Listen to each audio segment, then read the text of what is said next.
Hello everyone, welcome to Shri Ram's IAS. I hope everybody is doing good. शुरू करें आज का सेशन। चलिए, ये आर्टिकल्स कवर करने हैं हमें। स्लिपिंग गुड गवर्नेंस, पीएम युवा 3.0, mission Amrit Sarovar, illusion cost by development rankings. क्या है मैं बताऊंगी, डोंट वरी।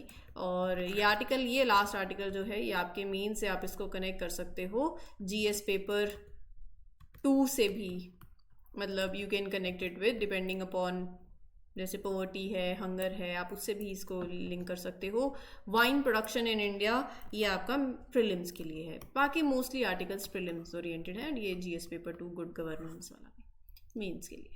ठीक है, सो शुरू करते हैं। जैसे जैसे आगे बढ़ेंगे you will get that picture clarity. And अगर आप 2026 के लिए प्रिपेयर कर रहे हैं तो मैंने आपको बताया है यूपीएससी फाउंडेशन कोर्स है आपके लिए, जहाँ पर आपको 1-to-1 मेंटरशिप, सीसैट की क्लासेस, जीएस सेशंस, टॉपर्स की पूरी, जैसे होता है ना स्ट्रैटेजी एंड एवरीथिंग, तो सब डिस्कस होगा। And you can get yourself enrolled. ये नंबर आप कॉल कर लेना, they will give you the complete जानकारी।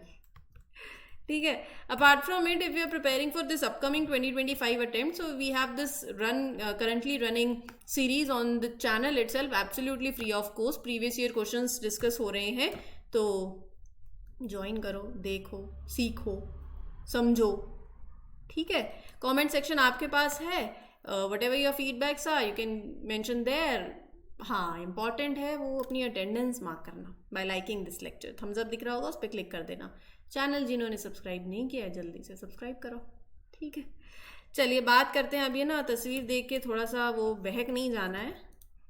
हालांकि काफ़ी ये जो आर्टिकल है थोड़ा सा ऐसे लगेगा, अरे इतनी वाइन की बॉटल्स। तो आर्टिकल ये है कि India basically there is a high tariff rate. European wine आती है मार्केट में हमारे, तो there is a high tariff rate on that. It is going up to 150%। Italy फिर भी इंडियन मार्केट को देख रहा है एक बहुत बड़ी opportunity for its signature wines. तो ऐसा क्या है कि मतलब इतना हाई टैरिफ होने के बावजूद भी इटली को इंडिया में बड़ा इंटरेस्ट आ रहा है। ठीक है, देखो इंडिया की जो वाइन है ना, इंडिया की वाइन एज इन इंडिया के अंदर वाइन जो है वो अधिकतर लोग वाइन नहीं लेते as compare to other alcoholic drinks. Wine total alcohol market में मात्र 2% यूज होती है। बाकी विस्की, बियर 98% डोमिनेट करते हैं। लोगों की मेन चॉइस ही यही है, बियर, विस्की। मैं पहले ही बोल रही हूँ, इस आर्टिकल को अपने एंगल से नहीं देखना है, यूपीएससी के एंगल से देखना है। ठीक है जी, तो यहाँ पे on an average an Indian person drinks only 9 milliliters of wine per year, which is extremely low as compared to other countries, right? अगर आप एक फ्रेंच पर्सन का देखें तो compare to that this is 8,000 times less. ठीक है, लेकिन इसके बावजूद भी wine is not very common, but its popularity is growing very fast. 20 से 30% मार्केट एक्सपैंड हो रही है हर साल। क्यों? अर्बन डिमांड बहुत है। मुंबई चले जाओ, गोवा चले जाओ, बैंगलोर, दिल्ली, एनसीआर, ये सारा रीजन जो है it accounts for 70% of the total wine consumption. 70% जो वाइन कंजम्पशन हो रही है ऑल टुगेदर आप लगाओ, 70% of all the wine consumption वो यहाँ हो रही है। गोवा में लोग बहुत कंज्यूम करते हैं मोस्टली वाइन पर पर्सन की। अगर आप people in Goa they drink the most wine, क्योंकि गोवा में बहुत से टूरिस्ट आते हैं। अब वहाँ पर लिकर रूल्स भी काफ़ी रिलैक्स्ड हैं, राइट? इंडिया के अंदर आप लगाओ 110 प्लस वाइनरीज हैं, जिसमें महाराष्ट्र और Karnataka they are leading, they 2 main wine producing states. अब जब हम इसकी बात करते हैं ना, तो उससे जुड़ा हुआ जो आर्टिकल है वो आता है विटिकल्चर पे भी। 1980-1990s के अंदर वाइन इंडस्ट्री इंडिया के अंदर रिवाइव करी, वाइन यार्ड एक्सपेंशन बढ़ा, तो विटिकल्चर एक एग्रीकल्चरल एक्टिविटी की तरह और एक्सपैंड हुई। वाइन कैपिटल ऑफ इंडिया कौन सी है? नासिक, जहाँ पर 80% वाइन कंट्री की यहाँ प्रोड्यूस होती है। यहाँ पर जैसे सेमी सैंडी सॉइल है, ड्राई विंटर्स होते हैं, एंड मतलब जो मुंबई, पुणे जैसी जो मेजर सिटीज हैं उनके पास में भी पड़ता है। So it is very ideal for viticulture. तो यहाँ पर 6,000 से 7,000 एकड़ of vineyards are there that are dedicated to wine making. ये तो सबको पता होगा। वाइन यार्ड्स जो है, वाइन कैसे बनती है, ग्रेप फार्म्स होते हैं, so grapes growing, it is like making grape growing an important farming activity, क्योंकि ग्रेप से ही बनती है। ठीक है, आगे बढ़ते हैं। सिंपल आर्टिकल था। अच्छा हाँ, there are number of episodes that are out, podcast series चल रही थी जिसके अंदर जियो पॉलिटिकल डायलॉग्स पे चर्चा होती है। 2 best faculties they come, they discuss, and ये आपके मेंस के लिए भी इम्पॉर्टेंट है। I am sorry, overall personality development में भी, इंटरव्यू में भी। तो यहाँ पर आपको क्या करना है ना, you have to make your own short notes whatever they discuss. तो there are series available on the platform, do have a look. apart from it बाकी भी और भी सीरीज चल रही हैं, इवन करंट अफेयर्स की भी और सीरीज चल रही हैं, number of series are there. आपको जो लगता है कि हाँ ये इस टाइम मुझे इस चीज़ की ज़रूरत है, have a look over it. Channel को सब्सक्राइब कर लो, you will get the notification whenever the session gets published and you can take the use of it. अच्छा, by the way, very happy Holi to everyone. Saturday class नहीं है, will meet on Monday. I wish you all a very great, prosperous, safe Holi. रंगों का त्यौहार है। I hope कि आपकी ज़िंदगी में जिस चीज़ के लिए आप प्रिपेयर कर रहे हैं वो ऐसे कलरफुल, जब रिजल्ट आता है तो होता है ना, हर जगह रंग ही रंग दिखते हैं फिर, तो वो हो। एंड बाकी सी, आप अपना कर्म मत छोड़ें। बाकी 1% लक होता है, 99% आपकी हार्डवर्क होती है, दिस आई पर्सनली बिलीव। ठीक है, हर कोई यहाँ पर संघर्ष करने से डरता है, संघर्ष से नहीं डरना। देखो, 2 चीज़ें होती हैं, एक तो आप या तो रोने की आदत डालो, हो नहीं रहा है, रिवीजन नहीं हो रही है, इतने ही तो दिन बचे हैं, कैसे करेंगे, बहुत टाइम, अभी भी बहुत टाइम है। अगर आप उसको डेली यूटिलाइज करें अपने एक एक दिन को, तो there is lot of time, but करना पड़ेगा। एक तो ये पॉइंट है। ठीक है, तो अच्छे से इंजॉय करो, पढ़ो, और या एंजॉय द ग्रेट फेस्टिवल। चलिए, तो आगे बढ़ते हैं with the next article. HDI के बारे में आप सबने सुना होगा। ठीक है, ह्यूमन डेवलपमेंट इंडेक्स। अब ये कह रहे हैं कि ये जैसे इंडिकेटर्स है ना, ये they are not looking at the fact कि इंडिया में लिमिटेड रिसोर्सेज हैं, आप सिर्फ डेवलपमेंट की बात कर जा रहे हो, लेकिन you have to find it out, you have to see कि डेवलपमेंट मॉडल भी ऐसा प्रमोट करो जो एनवायरनमेंट को हार्म नहीं करे। तो उस पर ये आर्टिकल है, what is the true meaning of progress for the developing Nations like India. मैं ये 3 पॉइंट्स आपके साथ बाद में चर्चा करूंगी, पहले मैं आपको इसका और कॉन्टेक्स्ट बताती हूँ, सुनना। ठीक है, ह्यूमन डेवलपमेंट इंडेक्स सबने सुना होगा, एक है HDI और एक है PHDI। हाँ, एक है HDI और एक है PHDI। HDI is Human Development Index and this PHDI is Planetary Pressure Adjusted Index। ये दोनों ह्यूमन डेवलपमेंट कैसी चल रही है। देखो, GDP सिर्फ देख लिया कि कितनी प्रोडक्शन हो रही है, मैन्युफैक्चरिंग हो रही है गुड्स एंड सर्विसेज की, तो चलो बहुत बढ़िया है। तो एक्चुअल में GDP सिर्फ आपको एक नंबर दे सकती है, quantitative, but at the same and क्या पता मान लो कि किसी GDP बढ़ रही है लेकिन फिर भी एक्चुअल में लोग फिर भी बहुत गरीब हैं, इलिटरेसी है, पुअर डेवलपमेंट है, जॉब अपॉर्चुनिटीज़ फिर भी इतनी नहीं मिल पा रही हैं, right, income per capita income नहीं है।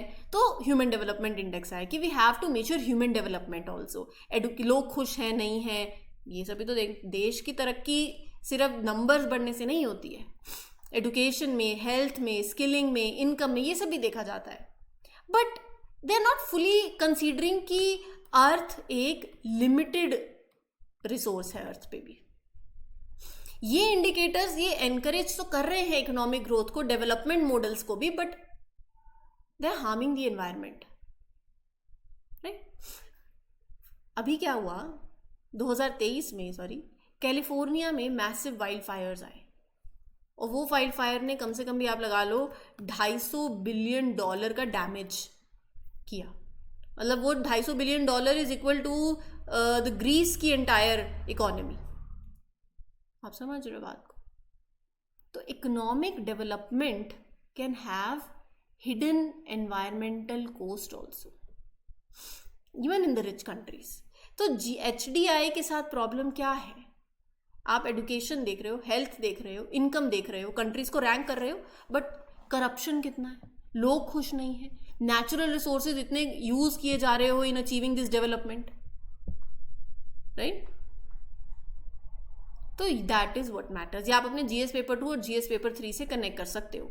सो HDI is seen as a measure for capturing the process, but it is giving you a misleading picture. It is creating a misleading picture because it is not creating considering the important factor like, just a minute, what about inequality? What about sustainability? What about environmental damage? Life expectancy देखी, किसी भी देश में education देखी, income देखी, but क्या वो income, क्या वो कंट्री की development, is it causing harm to the nature? Norway, USA के HDI स्कोर्स बहुत हाई रहते हैं, बट ये सबसे ज़्यादा बिगेस्ट पॉल्यूटर्स भी हैं, they consume large amount of natural resources. What about that? Unsustainable consumption, हम सस्टेनेबल डेवलपमेंट की बात करते हैं। हाई लिविंग स्टैंडर्ड, क्या rest of the world can afford that same way of living? अगर हर एक country for example like European Union की तरह कंज्यूम करे, we would need multiple earths to supply these enough resources. Rich और poor के बीच में गैप शो हो रहा है। इंडिया का HDI इंप्रूव हो रहा है, but there is still a difference between rural and urban areas. HDI assume करता है कि अगर आपकी इनकम हाई है एंड ये लॉन्गर लाइफ एक्सपेक्टेंसी है, तो इसका मतलब अच्छी ज़िंदगी है, लॉन्गर अच्छा जी रहे हो आप, तो इनकम भी अच्छी है, तो इसका मतलब डेवलपमेंट बहुत है। बट क्या कल्चरल डाइवर्सिटी का क्या, एनवायरमेंटल डाइवर्सिटी का क्या, right? Costa Rica has a very high life expectancy and literacy, at the same time there is resource consumption is very low also, तो एक सस्टेनेबल प्रोग्रेस हो रही है। समझ रहे हो बात को? That is the point. और रही बात ये PHPI की, PHPI planetary pressure adjusted human development index, ये HDI का एक इम्प्रूव वर्जन लगा लीजिए, right? So PHDI adjust HDI based on environmental impact also. मतलब जिस अगर देश ने प्लैनेट पे हार्म किया, तो they won't score as high as they do in this HDI। So it is important also, right? Country की डेवलपमेंट कभी भी इकोनॉमिक कोस्ट पे नहीं, एनवायरमेंटल कोस्ट पे नहीं आनी चाहिए। PHDI इंट्रोड्यूस ही इसलिए हुआ था ताकि आप एनवायरमेंटल इम्पैक्ट को इंक्लूड करें, आपको एक प्रोग्रेस की कंप्लीट पिक्चर मिले, राइट? तो एजुकेशन, हेल्थ और इनकम जो HDI के अंदर है, PHDI बैलेंस करता है उसको कि ह्यूमन प्रोग्रेस तो हो रही है but with environmental responsibility also. अब मान लो मैंने नॉर्वे का एग्जांपल दिया, नॉर्वे में HDI बहुत ऊपर है, अच्छा है, उनका हाई स्कोर है। PHDI के अंदर लो है, राइट? क्यों? क्योंकि जो कंजम्पशन कर रहे हैं नेचर की, इकोलॉजिकल फुटप्रिंट बहुत ज़्यादा है। You can use this term, ecological footprint is high. ठीक है जी। तो ट्रू मीनिंग, अब ये आपको तीनों लाइन समझ आ जाएंगी। ट्रू मीनिंग क्या है प्रोग्रेस का? किसी भी नेशन के लिए, डेवलपिंग नेशन के लिए भी हो जाए, किसी भी नेशन की एक सस्टेनेबल डेवलपमेंट हो जो इकोलॉजिकल लिमिट्स के अंदर हो, इंक्लूसिव ग्रोथ हो, इक्विटेबल ग्रोथ हो, आप हर किसी को साथ लेकर चल रहे हो, that is benefiting everyone, right? और क्वालिटी ऑफ लाइफ बहुत बढ़िया है, क्या हर एक पर्सन एक डिग्निफाइड लाइफ जी सके, मतलब साफ पानी, good health care, proper sanitation, ये सब इंपॉर्टेंट है। ठीक है, समझ आ गया? सॉर्टेड है? चलिए फिर आगे बढ़ते हैं with the next article. New Delhi railway stampede which claimed 18 lives, 18 जिंदगियां बोली जा रही हैं, चली गई। It raise the concerns over the lack of accountability and poor governance mechanism. The handling of inquiry reports blame, deflection, lack of preventive measures. They are highlighting the India's governance challenges. क्या होता है governance? सिर्फ law बना देना है governance नहीं होता। Minimum government, maximum governance. Sorry, कि जो पॉलिसीज बनाई हैं क्या वो इम्प्लीमेंट हो रही हैं? अब गवर्नेंस सिर्फ आपके एस्पेक्ट पे नहीं है, गवर्नेंस एक कॉर्पोरेट भी करेगा, गवर्नेंस एनजीओज में भी होगी, क्या अकाउंटेबिलिटी है? डिसीजन लिया, एक्शन लिया, अकाउंटेबिलिटी है, ट्रांसपेरेंसी, यही सब है गुड गवर्नेंस। क्या है? ट्रांसपेरेंसी होनी चाहिए, अकाउंटेबिलिटी होनी चाहिए कि अगर कुछ हुआ है तो कौन जिम्मेवार है उसके पीछे। Transparency, action should be very clear, accessible, और rule of law, everybody should follow rule of law. और क्या है? पार्टिसिपेटरी गवर्नेंस वही है जहां पर citizens have the say in the decision making also, equitable, inclusive, हर किसी को साथ में लेकर चल रहे हो, even including the poor and the marginalised, right. So good governance पे बात करनी है। गुड गवर्नेंस क्या है ये मैंने आपको बता दिया, ये इसके बेसिक प्रिंसिपल्स हैं। Transparent, accountable, participatory governance that ensures effective decision making and service delivery. So इसके ये की प्रिंसिपल्स हैं। इंश्योर करना पब्लिक के ट्रस्ट को, इंस्टीट्यूशनल एफिशिएंसी हो, सोशल इकोनॉमिक डेवलपमेंट हो, राइट। सिटीजन का, लोगों का गवर्नमेंट इंस्टीट्यूशन में विश्वास, इकोनॉमिक ग्रोथ को एनकरेज करना, करप्शन ना हो, डिले ना हो, सर्विस डिलीवरी अच्छी हो। लेकिन चैलेंजेस क्या आ रहे हैं? ट्रांसपेरेंसी नहीं है, bureaucratic red tape, there is government process are very slow and complex, decision making is inefficient. एक बेसिक परमिट लेने के लिए there is like decision making is slow, there is inefficient administrative process. Effective governance को फिर वो तंग करता है। पॉलिटिकल इंटरफेरेंस, ट्रांसफर होती रहती है, आप बनना आईएएस, ठीक है। आपको क्या लगता है कि आईएएस बन गए तो बस यहाँ पर ख़त्म सब कुछ? यहीं से शुरुआत होगी, ठीक है। यही है गुड गवर्नेंस इंश्योर करना। Corruption, nepotism, weak accountability mechanisms, ये सब चैलेंजेस हैं। करना क्या है? इन्हीं को ही ठीक करना है। ब्यूरोक्रेटिक रिफॉर्म्स, अकाउंटेबिलिटी स्ट्रेंथन करो, गवर्नेंस अब तो एआई बेस्ड हो, ई गवर्नेंस इनिशिएटिव्स हो, डिजिटल मॉनिटरिंग हो, पब्लिक पार्टिसिपेशन हो, पार्टिसिपेटरी डेमोक्रेसी हो, एंटी करप्शन मेजर्स ना हो, there should be whistle blower protection. अगर कोई बता रहा है आगे तो उसको ये डर ना लगे कि मेरा नाम सामने आ जाएगा, उनको प्रोटेक्शन दो, है ना। That is what whistle blower protection laws are, ताकि करप्शन रिपोर्ट तो हो, ठीक है जी। अच्छा हाँ, आगे बढ़ने से पहले लेट मी टेल यू, मैंने बताया था प्रीलिम्स, अब सब मैंने क्या बताया, सबको ही पता है, prelims is round the corner, 70 days to go nearly. Now let's make each day count.